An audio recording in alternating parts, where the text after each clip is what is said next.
नारद संचार आर्थिक समाचार के इस ताज़ा अंक में हमारे सभी दर्शकों का एक बार फिर से स्वागत है। आज जब इस वीडियो को हम रिकॉर्ड कर रहे हैं 22 जून 2026 है। थोड़े अंतराल के बाद हम आपसे मिल रहे हैं। व्यस्तता की वजह से जल्दी से वीडियो नहीं बन पाया। फिलहाल हम बात करते हैं कि अमेरिका और ईरान के बीच एक सहमति बनी है, लड़ाई बंद हुई है और दोनों बातचीत करने पर राजी हुए हैं और बातचीत भी शुरू हो गई है।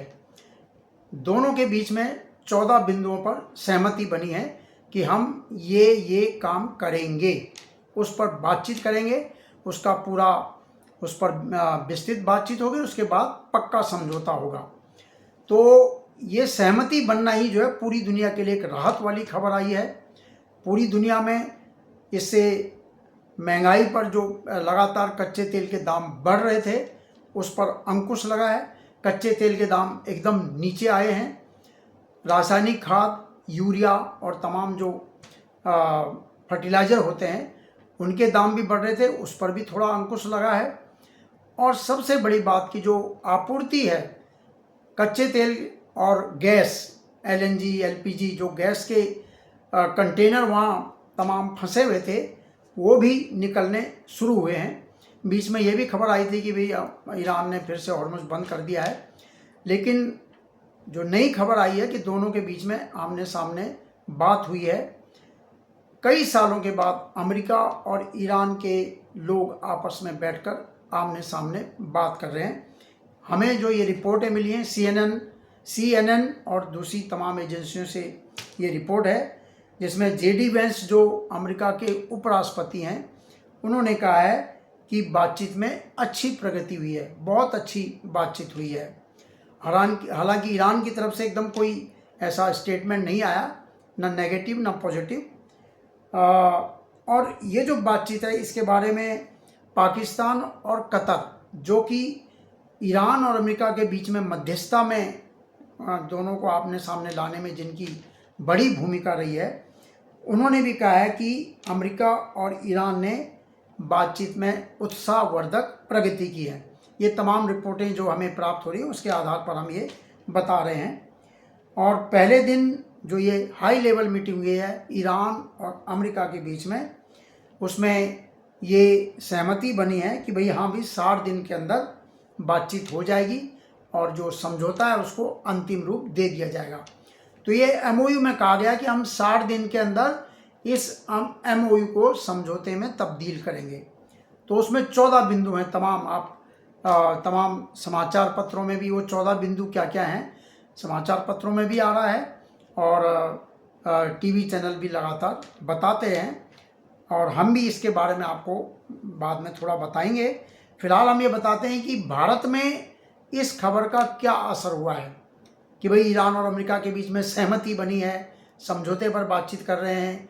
इजराइल को भी समझाया जा रहा है, हिजबुल्लाह पर भी अंकुश लगाया जा रहा है, क्योंकि इजराइल और हिजबुल्लाह, लेबनान में जो हिजबुल्लाह जो मिलिटेंट ग्रुप है उनके बीच में लड़ाई बंद नहीं हो पा रही है।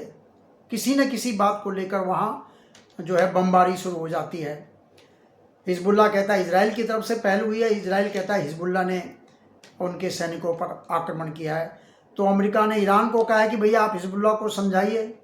अमेरिका के राष्ट्रपति ने पहले दिन यही खबर आई थी बातचीत से पहले कि ट्रंप ने कहा कि हिजबुल्लाह को समझाओ, नहीं तो फिर लड़ाई शुरू हो जाएगी। और लेबनान के राष्ट्रपति जो बेंजामिन नेतन्याहू, उनके बारे में तो कितनी तरह की खबरें आ रही है कि डोनाल्ड ट्रंप ने उनको बिल्कुल बुरी तरह डांटा है, ये किया है, वो किया, कई बातें आ रही हैं सामने। लेकिन इजराइल को भी समझाया जा रहा है और उनको भी भाई लड़ाई बंद कीजिए, एक बातचीत हो रही है, समझौता हो रहा है। तो देखिए कहाँ तक ये बात पहुँचती है। फिलहाल जो रिपोर्टें आ रही हैं उसके हिसाब से ये कहा जा रहा है कि बातचीत अच्छी हुई है और सही दिशा में आगे बढ़ रही है। तो भारत में विदेशी मुद्रा, सबसे पहले हम बात करते हैं विदेशी मुद्रा भंडार, क्योंकि जब से दोनों के बीच में बातचीत और सहमति बनने की चीज़ें सामने आई हैं तो सोने के दाम घट गए हैं, चांदी के दाम भी नीचे आए हैं, जो लगातार चढ़ते जा रहे थे। सोना 24 कैरेट सोने का दाम बोला गया है 1,46,220 दिल्ली का ये रेट है 24 कैरेट का, जबकि आपको पता होगा 2.25 लाख तक ये रेट पहुंच गया था। चांदी 3 लाख से ऊपर निकल गई थी, अभी 2.5 लाख रुपए प्रति किलो के आसपास ये चल रही है। तो सोने और चांदी के दाम गिरे हैं। जब भी तनाव बढ़ता है तो ये दोनों जो कीमती धातुएं हैं और प्लेटिनम और जो भी कीमती धातु उनके दाम बढ़ने लग जाते हैं, क्योंकि तब हर कोई सोचता है कि भैया सोना रख लो, पता नहीं रुपया रहेगा नहीं रहेगा, डॉलर रहे ना रहे, सोना रखो अपने पास। जो तमाम देशों के केंद्रीय बैंक है वो भी सोना खरीदने में लगे हुए थे। भारत के केंद्रीय बैंक ने भी काफ़ी सोना खरीदा है। तो सोने के दाम घटने की वजह से हमारा विदेशी मुद्रा भंडार भी कम हुआ है, क्योंकि विदेशी मुद्रा भंडार में जो सोने का भंडार है उसका दाम भी शामिल होता है। तो ये 12 जून 2026 के जो आंकड़े आए हैं रिजर्व बैंक ने जारी किए हैं, तो विदेशी मुद्रा भंडार करीब 10 अरब डॉलर घटकर 671 अरब 63 करोड़ डॉलर पर आ गया है। ये कहा गया है कि ये गिरावट जो है मुख्य तौर पर सोने के दाम, जो उसके पास रिजर्व में जो सोना रखा है, तो सोने के दाम घटने की वजह से उसकी वजह से ये घटा है। बाकी शेयर बाजार, बॉम्बे स्टॉक एक्सचेंज का सेंसेक्स 400 अंक बढ़ा है। आज की बात कर रहा हूँ मैं, 77,200 पे पहुँच गया है। घट रहा था लगातार, 74 तक आ गया था, जबकि एक समय ये 86 पे पहुँच गया था। 86,000 BSE सेंसेक्स, अभी 77,200। और डॉलर रुपया एक्सचेंज रेट 96 से भी ऊपर चला गया था, 96 रुपये प्रति डॉलर। आज का इसका रेट है 94.58 रुपये प्रति डॉलर, यानी 94.5 रुपये पे आ गया है। तो रुपया भी थोड़ा सुधरा है। तो ये तमाम जो चीज़ें बदली हैं, ये सिर्फ ये उसी का प्रभाव माना जा रहा है कि पश्चिम एशिया में जो तनाव कम हुआ है, बमबारी रुक गई है। इजराइल और लेबनान की बात नहीं कर रहा हूँ मैं, अमेरिका और ईरान जो सऊदी अरब पे, कभी बहरीन पे, कभी ओमान पे, कभी कुवैत पे जो कर रहा था, जो ड्रोन दागे जा रहे थे, मिसाइल दागे जा रहे थे, वो फिलहाल बंद है और दोनों बातचीत की दिशा में आगे बढ़े हैं। अभी देखना है, 2 महीने का टाइम है, 2 महीने दिए गए हैं, 2 महीने में हम बातचीत करेंगे। कहाँ पहुँचती है, क्या होता है, वो आगे समय बताएगा। और काफ़ी समय बाद ये खबर आई है कि शेयर बाजार में विदेशी संस्थागत निवेशकों ने पहली बार शुद्ध खरीदारी की है, जबकि अब तक लगातार बिकवाली कर रहे थे। अरबों डॉलर के शेयर विदेशी संस्थान बेच चुके हैं, और ये एक बड़ी चिंता की बात थी भारत के विदेशी मुद्रा भंडार के लिहाज से। 2025 में जब से अमेरिका ने भारत पर टैरिफ बढ़ाना शुरू किया और तमाम चीज़ें हुई, अभी तक भारत और अमेरिका के बीच में व्यापार समझौता भी फाइनल नहीं हो पाया है। तो उन सब चीज़ों की वजह से रुपए पर दबाव बना, शेयर बाजार से जो विदेशी संस्थान है वो पैसे निकाल रहे हैं। तो भारत सरकार को कदम उठाने पड़े। रिजर्व बैंक ने विदेशी मुद्रा आकर्षित करने के लिए अनेक कदम उठाए, सरकार ने भी अनेक कदम उठाए।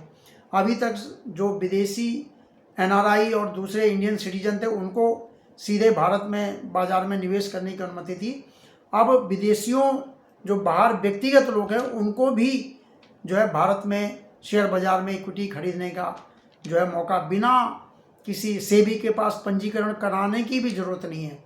पहले FPI के थ्रू आते थे, FII के थ्रू आते थे, जो कि सेबी के पास रजिस्टर्ड थे। लेकिन अब बोला कि जो व्यक्तिगत लोग हैं, हाई नेटवर्थ हो सकते हैं, दूसरे हो सकते हैं, वो भारतीय बाजार से शेयर खरीद सकते हैं, ताकि देश में विदेशी मुद्रा है, उन्हें पंजीकरण कराने की भी ज़रूरत नहीं है।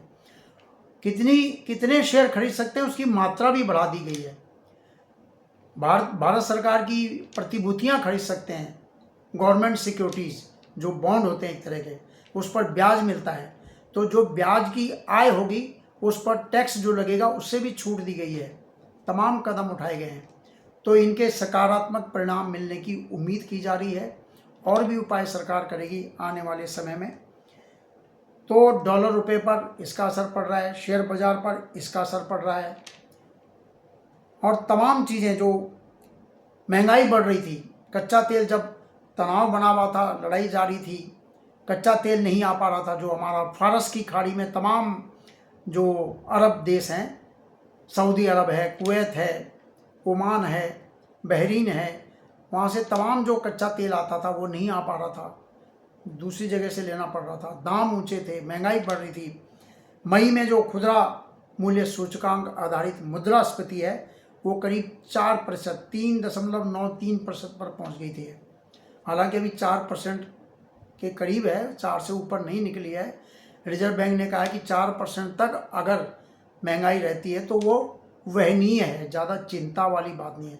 लेकिन थोक महंगाई बहुत बढ़ रही है, 8-9% तक पहुंच गई है थोक महंगाई। होलसेल प्राइस इंडेक्स की जो इन्फ्लेशन है वो तो 8-9 पे चला गया है। खुदरा महंगाई अभी थोड़ी काबू में है क्योंकि सरकार ने जीएसटी घटाया है और कई चीज़ें कम हुई हैं। लेकिन दूसरी तरफ जो बाहर से जो इंपोर्ट हो रहा है, रासायनिक खाद महंगी हो गई है, कच्चा तेल महंगा होएगा, गैस महंगी हो गई है, और विदेश से जो भी, तो यहाँ ट्रांसपोर्ट महंगा हो गया, भाड़ा बढ़ गया, लागत बढ़ गई है, सब चीज़ें महंगी हो गई है। तो फिलहाल ये उम्मीद की जानी चाहिए कि अमेरिका और ईरान के बीच में जो बातचीत शुरू हुई है वो अपने मुकाम तक पहुँचे। उसमें जो उन्होंने आपसी सहमति बनी है कि भाई ईरान को करीब 300 अरब डॉलर का जो कोष बनाया जाएगा वो देने की बात कही गई है, ताकि ईरान अपने देश में जो तमाम ढांचागत सुविधाएं उनको खड़ा कर सके। और ईरान को कहा गया कि वो परमाणु हथियार खरीदेगा नहीं, ना ही खुद बनाएगा।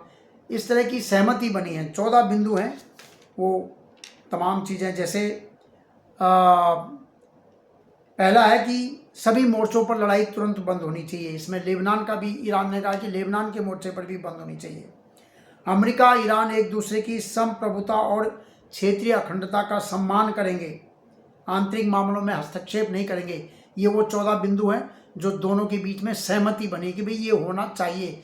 अब इसका समझौते पर बातचीत हो रही है।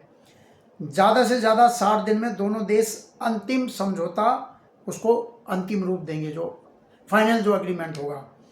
हालांकि ये 60 दिन थोड़ा बढ़ भी सकता है अगर दोनों सहमत हो तो। एमओयू हस्ताक्षर के तुरंत बाद अमेरिकी सेना नाकेबंदी हटा लेगी। जो हॉर्मुज स्टेट ऑफ हॉर्मुज पर जो अमेरिकी सेना खड़ी थी वो नाकेबंदी हटा लेगी, यानी कोई रोक टोक नहीं करेगी।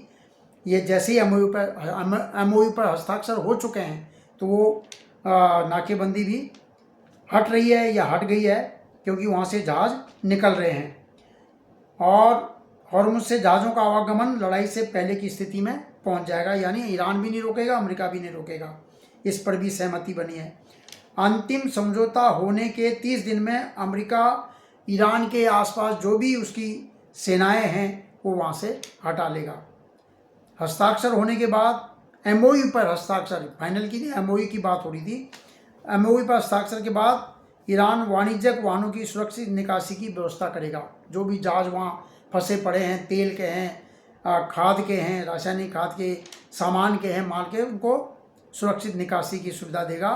और 60 दिन तक ये बरकरार रहेगी, 2 महीने तक बिल्कुल बिना किसी रोक टोक के चलने देगा। उसके बाद ओमान की सरकार और जो तटीय देश हैं उनके साथ स्टेट ऑफ हॉर्मुज से मैरीटाइम सेवाओं की व्यवस्था के लिए अंतर्राष्ट्रीय कानूनों के हिसाब से ये उस पर जो है उसके अनुरूप जो है नियम बनाएगा। अमेरिका इस दौरान ईरान के आर्थिक विकास और पुनर्गठन के लिए अपने क्षेत्रीय भागीदारों के साथ मिलकर 300 अरब डॉलर का आपसी सहमति से एक योजना तैयार करेगा। 300 अरब डॉलर का एक कोष बनाया जाएगा, खाड़ी देश भी उसमें सहयोग करेंगे। अमेरिका ईरान के खिलाफ लगाए गए सभी प्रतिबंध हटाएगा, ये जो है ये एमओयू में कहा गया है। और अमेरिका ईरान दोनों इस दिशा में काम करेंगे। ईरान ये फिर से जो है ये संकल्प करता है, रीअफर्म करता है कि ना तो परमाणु हथियार खरीदेगा और ना खुद बनाएगा। दोनों देश स्टॉक में रखे एंडिस्ड मटेरियल पर काम करेंगे। IAEA international atomic energy agency जो है उसके सुपरविजन में ये सब तमाम चीज़ें तय की जाएगी। परमाणु की बात आ गई है। अंतिम समझौता होने तक दोनों देश यथास्थिति बनाए रहेंगे, कोई किसी के ऊपर आक्रमण नहीं करेगा और न स्टेट ऑफ हॉर्मुज में कोई रोक टोक नहीं होगी, और कोई अतिरिक्त सेना भी नहीं लाएगा अमेरिका, और न ही कोई नए प्रतिबंध वहाँ लगाएगा। अमेरिका इसकी गारंटी देता है कि एमओयू हस्ताक्षर होने के साथ ही प्रतिबंधों के समाप्त होने तक अमेरिका का ट्रेजरी विभाग ईरानी तेल निर्यात की छूट देगा। ईरान जो है तेल अपना जो उसका कच्चा तेल है उसका निर्यात कर सकेगा। तो जो ये तमाम जो रिस्ट्रिक्शन लगे थे वो बाद में जब समझौता फाइनल हो जाएगा उसके बाद शुरू करेंगे। तब तक अमेरिका का जो ट्रेजरी विभाग है वो कहेगा कि भाई छूट दे देगा, पेट्रोलियम उत्पाद और डेरिवेटिव सौदे करने की अनुमति होगी, बैंकिंग सेवाएं, लेन देन, परिवहन, इन सब की अनुमति अमेरिकी ट्रेजरी विभाग दे देगा। एमओयू पर हस्ताक्षर के बाद तो हस्ताक्षर हो चुके हैं, तो वो काम हो रहा है। एमओयू इम्प्लीमेंट होने पर अमेरिका ईरान की जो संपत्तियां हैं, जो तमाम चीज़ उसने जब्त की हुई हैं, प्रतिबंध लगाया हुआ है, उनका जो है उपयोग के लिए उनको उपलब्ध कराएगा। ईरान की जो भी संपत्तियां उसने जगह जगह जब्त कर रखी हैं, सीज कर रखी हैं, और इसके लिए बातचीत में दोनों फिर प्रक्रिया तय करेंगे। धीरे धीरे उनको उसके सुपुर्द किया जाएगा, प्रतिबंध से हटाया जाएगा। दोनों देश एमओयू के सफल क्रियान्वयन के लिए कार्यकारिणी प्रणाली बनाएंगे। एमओयू का जो इम्प्लीमेंट है उसके लिए जो है एग्जीक्यूटिव सिस्टम वो दोनों देश मिलकर बनाएंगे। ये एमओयू में कहा गया है, जिस पर अमेरिका के राष्ट्रपति ने हस्ताक्षर कर दिए हैं और ईरान के राष्ट्रपति ने हस्ताक्षर कर दिए हैं। और एमओयू के पहला 1, 4, 5, 10, 11 जो पहले आए हैं उसमें ये क्रियान्वयन होने के बाद अन्य पैरा पर आगे बातचीत होगी। और 14वां बिंदु है कि फाइनल डील में यूएनएससी का बाइंडिंग रिजोल्यूशन के साथ जो है उसको इंडोर्स किया जाएगा। दोनों के बीच में जो अंतिम समझौता होगा उसमें यूनाइटेड नेशन सिक्योरिटी काउंसिल की जो है बाइंडिंग रिजोल्यूशन उसका लाया जाएगा, जहाँ पर तमाम सुरक्षा परिषद के और भी देश होते हैं। तो ये सब देखने की बात है कि कहाँ तक ये समझौता आगे बढ़ता है। फिलहाल दोनों देश के बीच में एमओयू हुआ है, बातचीत आगे बढ़ रही है, और पहली जो दौर हुआ बातचीत का उस पर सकारात्मक बताया गया है। तो ये पूरी दुनिया के लिए राहत की बात है और भारत के लिए भी राहत की बात है। हमारे वीडियो को देखते रहिए। ये वीडियो भी थोड़ा लंबा हो गया है, और आप लाइक कीजिए, शेयर कीजिए और हमारे वीडियो को सब्सक्राइब भी कीजिए। नमस्कार।